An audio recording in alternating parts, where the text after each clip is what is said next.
بسم اللہ الرحمن الرحیم، الحمدللہ والصلاۃ والسلام علی خاتم الانبیاء۔ گفتگو کا آغاز کرنے سے پہلے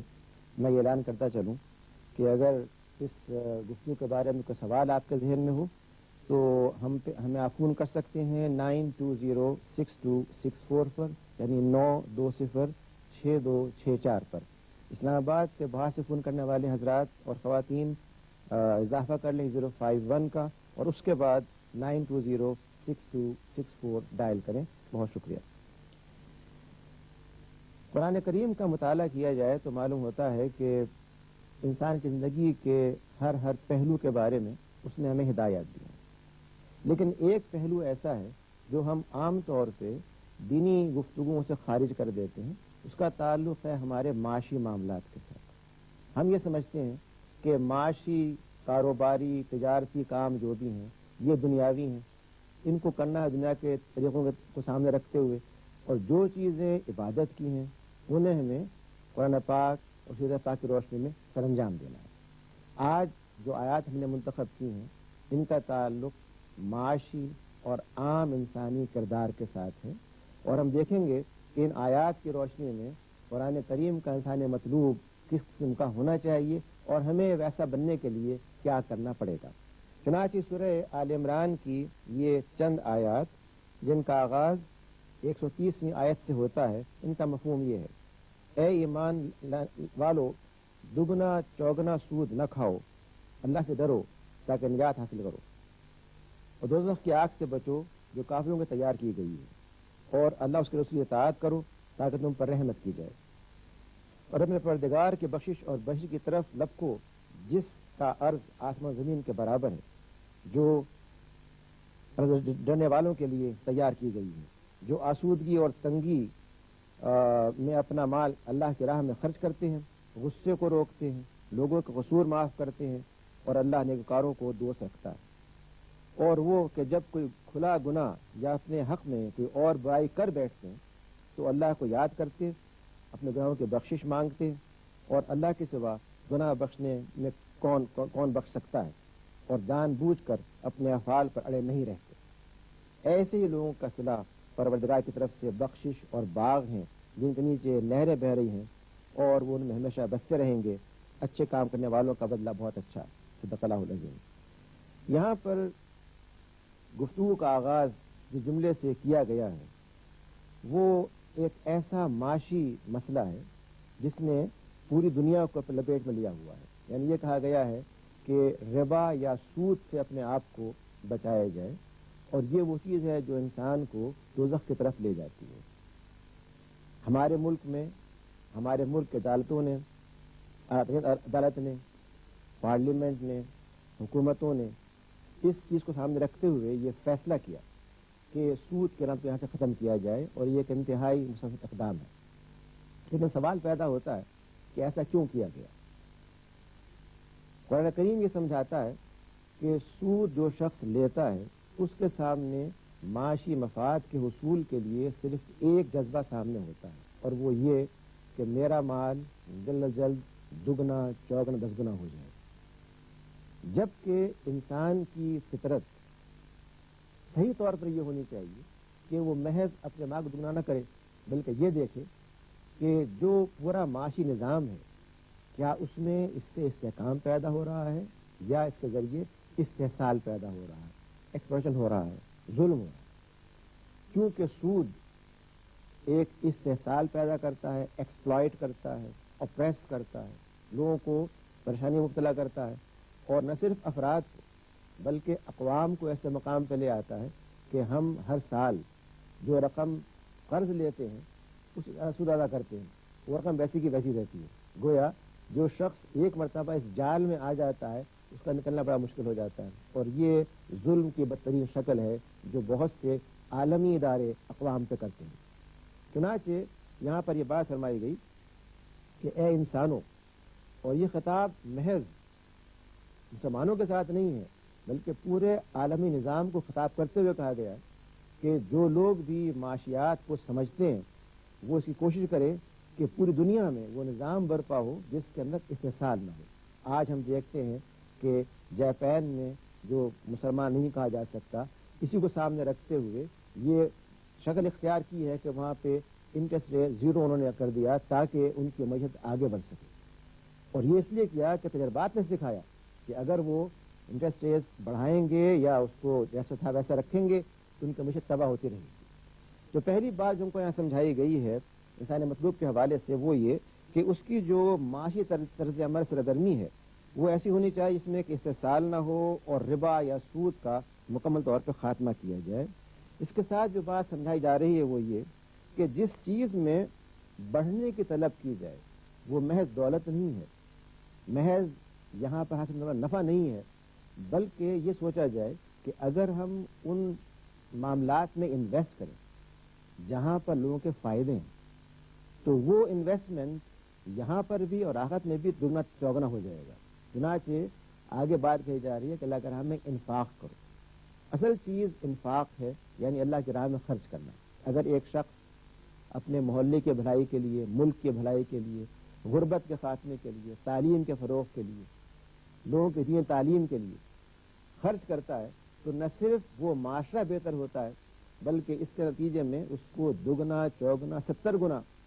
اجر اللہ تعالیٰ آخرت میں دیتے ہیں. تو یہ بات سمجھائی جا رہی ہے کہ جو شخص سود کی طرف جاتا ہے وہ تو میکسیمم 10%, 20%, 25% سود حاصل کر لیتا ہے, لیکن جو اللہ کے نیک کام میں پیسہ لگاتا ہے اس کا ریٹرن اور اس کا بدلہ اس سے کہیں زیادہ ہے, تاکہ انسان اپنی فطرت پر غور کرتے ہوئے اس میں ایک تبدیلی پیدا کرے, کردار کو بدلے, طرز عمل کو بدلے, اور اس کو یہ احساس ہو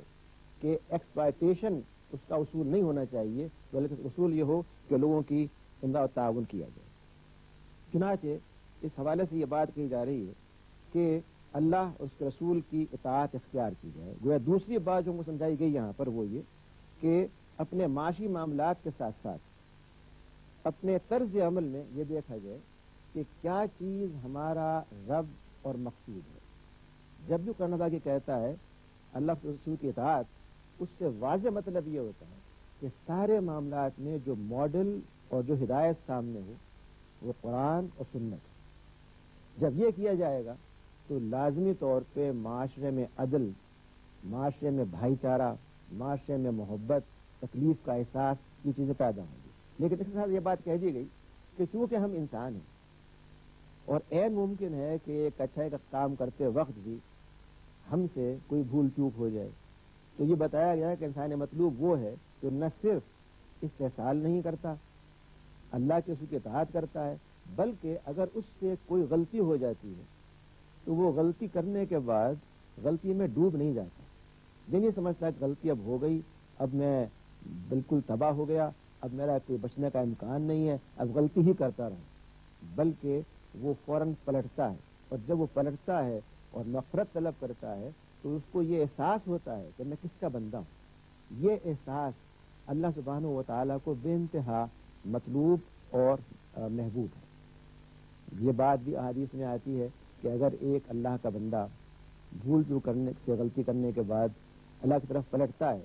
تو اللہ تعالیٰ کو اتنی خوشی ہوتی ہے جیسے ایک شخص کا صحرا میں اونٹ گم ہو جائے جس پہ اس کا سارا سامان لدا ہوا ہے اور پھر اچانک وہ مل جائے. گویا تمام امیدیں ٹوٹنے کے بعد اگر اچانک آپ کے سامنے آپ کی منزل آ جائے, اس سے جو آپ کو خوشی ہو سکتی ہے اللہ تعالیٰ کو ایک گمراہ بندے کے اللہ کی طرف واپس آنے سے وہ خوشی ہوتی ہے. تو یہ بات یہاں کہی گئی کہ جو انسان مطلوب ہے وہ اپنے آپ کو نا امیدی کا شکار نہیں ہونے دیتا, بلکہ وہ چاہتا ہے کہ اللہ کے مقصد کی طرف آئے, اس سے مغفرت طلب کرے. جیسے کہ ہم آج کل دیکھ رہے ہیں کہ ہمارے یہاں خشکسالی ہے, اس کا مطالبہ یہ ہے کہ ہم یہ سوچیں کہ ہم نے وہ کون سی غلطیاں کی ہیں, کون سی ہم سے ایسی برائیاں سرد ہوئی ہیں جس کے نتیجے میں اللہ تعالیٰ نے جو انسانوں سے محبت کرنے والا ہے, ان کی پرورش کرنے والا ہے, ان کا رب ہے, ہمیں آگاہ کرنے کے لیے, وارن کرنے کے لیے ایک ایسا موسم مسلط کر دیا ہے جس سے ہر ایک پریشان ہے. چنانچہ یہ بات کہی جا رہی ہے کہ یہ لوگ محض وہ نہیں ہیں جو استغفار توبہ کرتے ہیں, بلکہ یہ ایسے افراد ہیں جو اپنے غصے پر کنٹرول کرتے ہیں. ہمارے معاشرے میں یہ ایک عام بیماری ہے. آپ سڑک پہ جا رہے ہوں, ویگن میں سفر کر رہے ہوں, حتیٰ کہ ہوائی جہاز میں بہت رقم دے کر کے بیٹھے ہوں, اگر محض ذرا سی ایک غلطی آپ سے ہو جائے تو جو صاحب آپ کے قریب بیٹھے ہوتے ہیں اس طرح آپ کو دیکھتے ہیں کہ ابھی آپ کو زندہ نکل جائیں گے۔ یہ جو ایک غصے کا، ٹیمپرمنٹ کا آؤٹ آف کنٹرول ہو جانا ہے، قرآن پاک یہ کہتا ہے کہ انسانی مطلوب وہ ہے جو غصے پر قابو پاتا ہے۔ حدیث میں یہ بات آتی ہے کہ بہادر وہ نہیں ہے جو کسی کو پٹخ دے اور گرا دے، بلکہ بہادر وہ ہے جو قوت کے باوجود اپنے آپ کو کنٹین کرتا ہے، صبر کرتا ہے، اور یہ سوچتا ہے کہ وہ کس طرح سے اپنے طرز عمل سے دوسرے شخص کی اصلاح کر سکتا ہے۔ جب دو افراد غصے میں آ کر کے دوسرے کو برا بھلا کہتے ہیں تو وہ ایک سطح پر آ جاتے ہیں، ان میں کوئی فرق واقع نہیں رہتا۔ اگر یہ غلطی کر آپ بھی غلطی کر رہے ہوتے ہیں۔ قرآن پاک یہ چاہتا ہے کہ اس کا انسانی مطلوب غصے پر قابو پائے اور یہ کوشش کرے کہ وہ دوسرے کی اصلاح محبت کے ذریعے کر سکے۔ ٹیلی فون ہے جی، بہت شکریہ جی۔ السلام علیکم ڈاکٹر صاحب۔ وعلیکم السلام۔ ڈاکٹر صاحب میں ایک کوشچن یہ ہے کہ میں کچھ عرصہ ابراڈ رہا ہوں، وہاں سے میں نے کچھ سیونگ کی تھی اور ملکی قانون کے مطابق تھرو بینک ٹرانزیکشن پاکستان میں کی تھی اور اس کو میں نے انویسٹ کر دیا نیشنل سیونگ میں، تو واپس گورنمنٹ سروس جوائن کر لی ہے۔ اب یہ ہے کہ اتنی تو پے نہیں ملتی کہ اس میں آپ کا منتھلی اخراجات پورے ہو سکے، تو پلس جو ہے وہ مجھے پروفٹ ملتا ہے جس سے میں اپنے اخراجات پورے کرتا ہوں۔ اب معاشرے پہ اتنا ٹرسٹ نہیں کر سکتے کہ آپ اپنا پیسہ انویسٹ کر کے خود بزنس کر کے تو اپنا روزگار جو ہے اس کو اپنا گزارا کر سکیں، تو آپ کائنڈلی یہ بتائیں کہ اس مجبوری کی حالت میں کیا وہ پروفٹ لینا جو ہے وہ صحیح ہے یا نہیں؟ ویسے میں اپنے طور پہ سیٹسفائی اس چیز سے نہیں ہوں، لیکن میں اس کا کوئی حل بھی نہیں دیکھ سکتا۔ بہت شکریہ۔ جو بات آپ نے کہی ہے کہ آپ اس سے مطمئن نہیں ہیں، اس سے یہ معلوم ہوتا ہے کہ کوئی بھی انسان اور کوئی بھی مسلمان اگر آنیسٹلی، فیئرلی، آبجیکٹیولی، معروضی طور پر معاشی مسئلے پر غور کرے تو وہی بات رہے گا جو آپ نے فرمائی ہے، یعنی اس کا ضمیر، اس کی عقل یہ مطالبہ کرے گی کہ چاہے اس کو کوئی نفع مل رہا ہو وقتی طور پر، لیکن یہ نفع درست نہیں ہے۔ یہی شکل وہ ہے جو اسلام نے ہم کو بتائی ہے۔ چنانچہ ہمارے ملک میں اس ملک کے قیام کے وقت اور اس کے فوراً بعد 1948 میں جولائی کے مہینے میں جب اسٹیٹ بینک کا افتتاح بانی پاکستان نے کیا تو انہوں نے یہ بات کہی کہ میں چاہتا ہوں کہ یہ ادارہ ایک ذمہ داری سنبھالے، اور وہ یہ کہ سود سے آزاد معیشت یہاں پر قائم ہو۔ یہ بانی پاکستان کا اپنا ویژن تھا، اور اس بنا پر تھا کہ انہوں نے اس ملک کو دین کے قیام کے لیے بنایا تھا، محض ایک معاشی اچیومنٹ پر نہیں بنایا تھا۔ ہمارے ملک کے مختلف دساتیر کے اندر، کانسٹیٹیوشنز کے اندر یہ بات کہی گئی کہ ہم یہاں سود کو ختم کریں گے۔ اس کے بعد نظریاتی کونسل نے یہ طے کیا کہ یہاں سود ختم ہونا چاہیے، آخر کار عدالت نے طے کیا۔ ان سب کی وجہ یہ ہے کہ جو سسٹم سود کا ہے اس کے اندر ایک ظلم پایا جاتا ہے۔ جو بات آپ نے فرمائی کہ باہر سے آپ نے کچھ سیونگ کی اور آپ سرکاری ملازمت میں ہیں، جو انویسٹمنٹ مختلف سرکاری اداروں میں کیے جاتے ہیں ان کے اندر بھی چونکہ ایلیمنٹ سود کا ہے، اس لیے ہمارے ملک کی نظریاتی کونسل اور بے شمار علماء نے متفقہ طور پہ اس بات کو پرنٹ کیا ہے، طبع کیا ہے کہ یہ سارے ذرائع جو ہیں وہ اسلامی طور پہ ناجائز ہیں، اس میں کوئی دو آرا نہیں پائی جاتی۔ پھر کیا کیا جائے؟ ہمارے ملک کے اندر بہت سے ایسے ادارے کام کر رہے ہیں جو انٹرسٹ فری بینکس کی شکل میں ہیں، جیسے البرکہ بینک ہے، فیصل بینک ہے، اور بہت سے ادارے ہیں جن کے اندر جو رقم رکھی جائے اس پہ سود نہیں ہوتا۔ ایسے ہی انویسٹمنٹ کمپنیز کا کانسیپٹ جو پایا جاتا ہے یا کوآپریٹو کا جو کانسیپٹ پایا جاتا ہے، ان کے اندر ایک معاہدہ کیا جاتا ہے چھوٹے انویسٹر کی طرف سے کہ اس کی رقم متناسب طور پر نفع کا اس کو حق فراہم کرے گی۔ اگر ایک شخص پورے پروجیکٹ کے اندر 1/10 کا حقدار ہے، اسی لحاظ سے کو نفع ملے گا، گویا جتنا نفع بڑھے گا اس کو نفع ملے گا۔ یہ نہیں ہوگا کہ آپ کو فکس نفع مل رہا ہے۔ جو صرف چیز ہم کو پریشان کرتی ہے وہ یہ کہ انسان چاہتا ہے کہ نقصان نہ ہو۔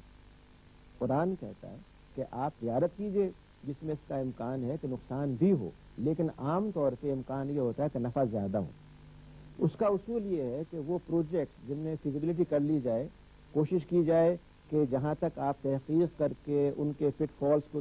سامنے رکھتے ہوئے یہ طے کرے کس قسم کی تجارت میں زیادہ سے زیادہ آپ کو نفع کا امکان ہے، لیکن اس کے باوجود